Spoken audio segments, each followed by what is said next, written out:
ప్రేక్షకులందరికీ నమస్కారం. ప్రస్తుతం మన స్టూడియోలో దైవాజ్ఞ బ్రహ్మశ్రీ వీరాపురం సుబ్రహ్మణ్య స్వామి గారు ఉన్నారు.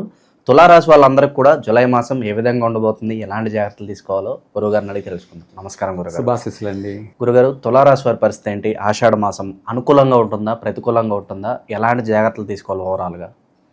మంచి విషయమే. తులారాశి వారికి ఈ ఆషాఢ మాసం జూలై నెలంతా కూడా పట్టిందల్లా బంగారమే. గుడ్ టైం అనుకోవచ్చా మొత్తం కూడా? మొత్తం ఓవరాల్గా శుభమాసం. అన్ని విధాలా కూడా ప్రశాంతంగా, సంతోషంగా, మనశ్శాంతిగా ఎటువంటి పని అయినా కూడా ప్రారంభం చేసుకోవచ్చు. కలిసే వస్తుంది. నష్టమవుతే ఉండదు. ఒకవేళ లాభం లేకపోయినా నష్టమవుతే ఉండదు. లాభదాయకమైనటువంటి జీవితమే ఈ మాసం, ఆషాఢ మాసం. విందులు వినోదాలు ఎక్కువగా పార్టిసిపేట్ చేసే అవకాశం ఉందా గురుగారు? విశేషంగా అంటే అన్ని శుభకార్యాల్లో పాల్గొనడం కానీ, లేదా వీళ్ళ ఇంట్లోనే శుభకార్యాలు జరగడం కానీ, లేదంటే శుభకార్యాలలో పాల్గొనడం కానీ.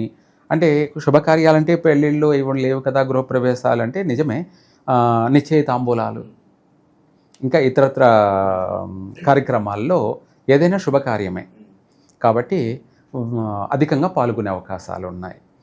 అలాగే దైవ కార్యక్రమాలు కూడా ఎక్కువగా చేసే అవకాశం ఉంది. దైవ దర్శనాలు, తీర్థయాత్రలు, పుణ్యక్షేత్రాలు, సంతోషంగా దర్శనం చేసుకోవడాలు, ఇటువంటివన్నీ కూడా వీళ్ళకు బాగా కలిసి వచ్చే అంశాలే ఎక్కువగా ఉన్నాయి. అయితే మొత్తం మీద తులారాశి వారికి ఆర్థిక పరంగా బాగుంది. ఆరోగ్యపరంగా కూడా ఎప్పటి నుంచో దీర్ఘకాలికంగా పీడిస్తున్నటువంటి ఆరోగ్య సమస్యలను వాళ్ళు చూపించుకొని దాని నుంచి బయటపడే అవకాశం ఉంది. అలాగే ఇదే కాకుండా వివాహ ప్రయత్నాలు వీళ్ళకు కలిసి వస్తాయి. ప్రయత్నాలంటే పెళ్లి చూపులు చూసుకోవడం కానీ, అలాగే నిశ్చయించుకోవడం కానీ, ఇవన్నీ కూడా జరిగే అవకాశం ఉంది. అలాగే వాహన యోగము, వాహన సౌఖ్యము కూడా బాగానే ఉంది. ప్రారంభం చేసుకోవచ్చు. దీంతోపాటు వాళ్ళ స్తోమతను బట్టి ఏ వ్యాపారం చేసినా కూడా కలిసి వచ్చే అవకాశమే ఉంది. చిన్న వ్యాపారమా, మధ్యస్థమైనటువంటి వ్యాపారమా, లేదా పెద్ద వ్యాపారమా, ఏదైనా సరే కళ్ళు మూసుకొని ప్రారంభం చేయొచ్చు. ఓకే. సొంత ఇంటి కల నెరవేరడానికి ఎంత సమయం పట్టవచ్చు అంటారు గురుగారు వీళ్ళకి? తులారాశి వాళ్ళకి ఈ మాసంలోనే సొంత ఇంటి కల నెరవేరే అవకాశం కూడా ఉంది, ప్రయత్నపూర్వకంగా చేస్తే కనుక. వాస్తవంగా కొనే యోగం ఉంది. కలిసి వచ్చే అవకాశాలు కూడా ఉన్నాయి. అనేక విధాలు కూడా కలిసి వచ్చే అవకాశమే ఉంది. కొంటారు కూడాను. ఎందుకంటే ఈ రాశి వాళ్ళకి అనే కాకుండా అందరికీ కూడా ఒక అవగాహన ఏమని, ప్రతి నెల ఈఎంఐ కడుతున్నాం అంటే సంవత్సరాల తరబడి కడుతూ వస్తున్నాము. సపోజు ఒక 15,000 20,000 రెంట్ కడుతున్నాం. సంవత్సరం చూసుకుంటే ఇంత అవుతుంది. మనకు మళ్ళీ వాళ్ళతో ఇబ్బంది, ఇది ఇంటి యజమానులతో. ఎందుకు ఈ బాధలన్నీ? మనమే అప్పు చేసైనా ఇల్లు కొందాము. అప్పు చేసైనా అంటే మన దగ్గర సుగం ఉంది, ఇంకో కొంత లోన్కి వెళ్ళిపోదాం అని చెప్పేసి లోన్కి వెళ్ళే ప్రయత్నం చేస్తారు. అది కూడా సక్సెస్ అవుతుంది. లోన్ అనేది పుడుతుంది. పుట్టిన వెంటనే ఇల్లు కొనే అవకాశము ఉంది. ఇల్లు కొంటారు కూడా. అదేదో ఆ రెంట్ కట్టేదానికి బదులు ఇంకో 10,000 20,000 ఎక్స్ట్రా వేసుకొని నెలకు ఈఎంఐ కట్టుకుంటూ పోతూ ఉంటారు.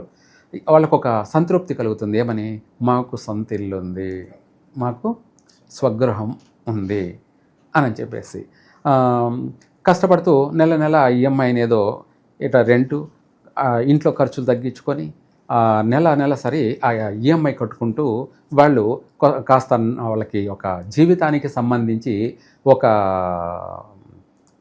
ప్రశాంతమైనటువంటి మనశ్శాంతి అనేది కలుగుతుందన్నమాట. మంచి ఫలితాలు ఎక్కువగా ఉన్నప్పుడే మనకు శత్రువులు ఎక్కువగా ఉంటూ ఉంటారు గురుగారు. వాళ్ళతో ఏ విధంగా ఉండాలి? సో వాస్తవంగా చెప్పాలంటే మంచి ఫలితాలు ఎక్కువగా ఉన్నప్పుడు శత్రువులు ఎక్కువ కావడం కాదు. మంచి ఫలితాలు అన్నప్పుడు వాస్తవంగా చెప్పాలంటే శత్రువులు కూడా మంచి వాళ్ళే అవుతారు. టైం బాగుంటే పగోడు కూడా మనోడే అంటారు. అవును. మన టైం బాగుండింది అనుకో, పగోడు కూడా మనోడే. దాంట్లో శత్రువులు ఎక్కువేం కారు. టైం బాగలేనప్పుడు ఇంట్లోనే శత్రువులు తయారవుతారు. బయట శత్రువులు అవసరం లేదు. ఇంట్లోనే భార్యే శత్రువు అవుతుంది, లేకపోతే అన్నదమ్ముళ్ళే శత్రువులు అవుతారు, తల్లిదండ్రులే శత్రువులు అవుతారు, కూతుర్లే శత్రువులు అవుతారు. ఇలా ఉంటాయి. అంతే మనకు శుభమాసము గ్రహాలు అనుకూలంగా ఉన్నాయి అంటే ఇంకా తిరుగులేదన్నమాట. ప్రతిదీ కూడా శత్రువు కూడా మిత్రువు అవ్వాలి. మిత్రువు అవుతారు. పిలిచి పిల్లనివ్వడం. లేదనుకో మనం బాధలో ఉన్నామంటే ఎందుకు బాధపడుతున్నావు అని చెప్పి ఏదో కావాలంటే నా దగ్గర ఇంత ఉంది తీసుకో, నీ దగ్గర ఉన్నప్పుడు ఇవ్వు, నీ దగ్గర ఉంటే బ్యాంకులో ఉన్నట్టే అన్నంత ఇచ్చేవాడు మనకు ఒక నమ్మకాన్ని కలగజేస్తాడు. అలాంటి అనుకూలమైనటువంటి వాతావరణం. ఈ రాశి వాళ్ళ గురుగారు ఆకస్మిక ధనలాభం కావచ్చు, లేదంటే సెకండరీ ఇన్కమ్ వేరే చోట నుంచి డబ్బు జనరేట్ అవడం కావచ్చు, ఇలాంటి పరిస్థితులు ఏమైనా కనిపిస్తున్నాయి? బాగా ఉన్నాయి.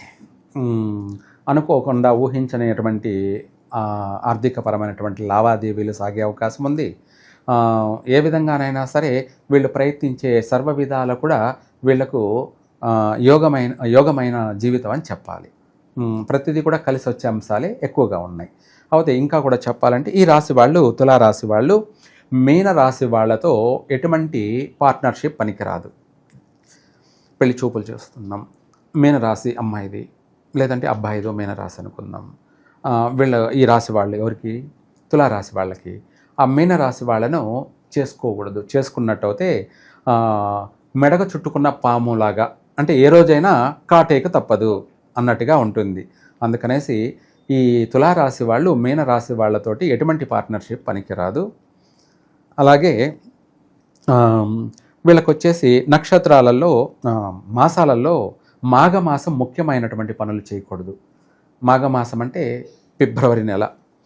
ఈ తులారాశి వాళ్ళు ప్రతి సంవత్సరం కూడా మాఘమాసాల్లో, అంటే శివరాత్రి నెల పండగెళ్ళిన తర్వాత శివరాత్రి నెలలో ఎటువంటి ఇంపార్టెంట్ పనులు చేయకూడదు. కలిసి రాదు, నష్టాలే జరిగే అవకాశం ఉంది.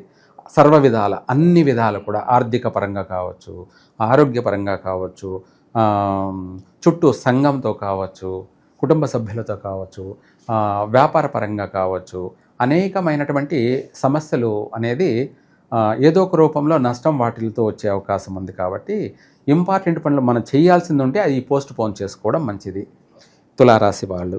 తర్వాత ఈ రాశి వాళ్ళు చవితి, నవమి, చతుర్దశి ఈ తిథులందు ఇంపార్టెంట్ పనులు చేయకూడదు. ఇవి ఘాతు తిథులు. తులారాశి వాళ్ళకి ఈ తిథులు కలిసి రావన్నమాట. ఇంపార్టెంట్ పనులు ఏమైనా ఉంటే ఈ తిథుల్లో చేయకూడదు. మిగతా తిథుల్లో, మిగతా రోజుల్లో చేసుకోవచ్చు. అలా ఈ తిథుల్లో చేసినట్టయితే నష్టపోయేది వాళ్ళే. అవి కూడా మనము అంటే అనుభవం అంటే మనకు ఎప్పుడు ఏం జరుగుతుంది, ఎప్పుడు ఏం జరిగింది, వీటన్నిటిని కూడా మనము రీసెర్చ్ చేయాలి. అనుభవపూర్వకంగా అంటారు.